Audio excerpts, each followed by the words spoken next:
Eu pensava que era o meu final.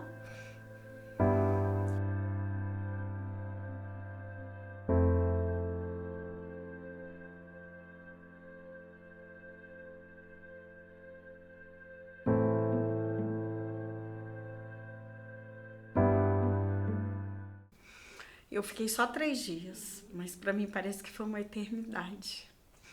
Eu fui presa, qual foi o ocorrido? Meu esposo, eu trabalhava com ele de reciclagem, ajudava ele. Nisso ele foi fazer um serviço para um senhor, ele não pagou, meu marido pegou a carteira dele e foi para onde eu estava trabalhando na reciclagem e eu fui por causa dele, eu não cometi crime nenhum. Fazia 2 anos que eu assino, só que pela graça de Deus, né, eu tive lá segunda-feira no fórum, eu fui absolvida e não assino mais e não tô com o nome limpo, graças a Deus. Para mim foi muito sofrimento, foi uma experiência que eu passei e foi muito triste. Foi muito triste porque é muita humilhação que a gente passa. Me marcou desde a hora que eu coloquei a roupa, as algemas, que eu fui descer para fazer o Ifopem, que eu nunca tive passagem nenhuma pela polícia. Foi assim, muito triste. E até o dia da semana passada para mim foi porque eu não sabia o que podia acontecer. Foi muito triste, porque a gente é muito humilhada pela sociedade. Às vezes até por dentro de casa mesmo a gente é julgada. Eu tenho um esposo, 2 filhos e um neto cautelados. Eu visito todos eles, não deixo de visitar, mas é muito constrangimento, porque a gente passa muita humilhação na fila, na entrada, lá dentro é muita espera, é muito cansativo. Em mim mudou muita coisa, porque tudo que você ia fazer, as pessoas não confiavam em você, igual eu pegava as faxinas, muita gente não teve mais confiança. Mas aí eu resolvi eu trabalhar por conta própria, né? Eu comecei a fazer bolo de pote, mas nisso eu precisei passar por uma ajuda, né? Mudou muita coisa na minha vida, mudou muito. Eu pensava que era o meu final.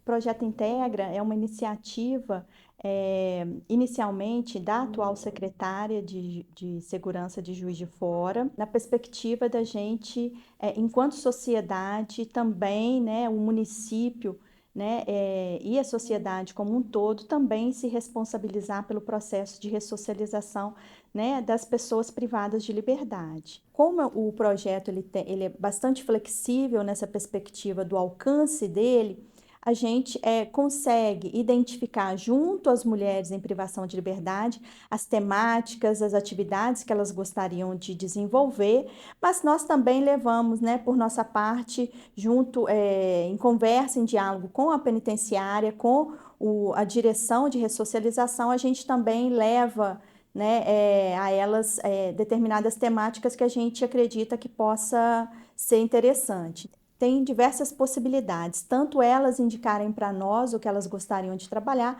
quanto também nós, né, levarmos atividades para elas.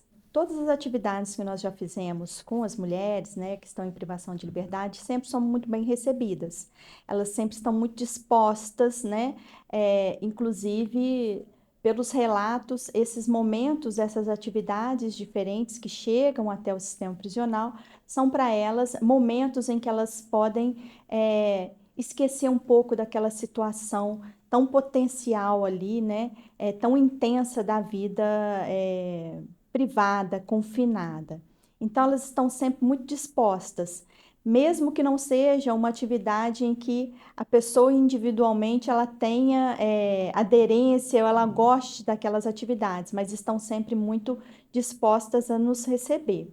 Às vezes, né, as pessoas privadas de liberdade, elas já carregam um estigma muito grande, né? Então, assim, eu penso que é responsabilidade, né, nossa, né, do poder público, da prefeitura, trabalhar para minimizar esses estigmas, né? Para mostrar o potencial que essas pessoas têm, como todos nós temos, né? E todos nós merecemos oportunidades para seguir as nossas vidas, né? seguir as nossas vidas com dignidade. Então, eu penso que é responsabilidade nossa também colaborar de alguma forma, mesmo que seja ações muito singelas, muito pequenas, né?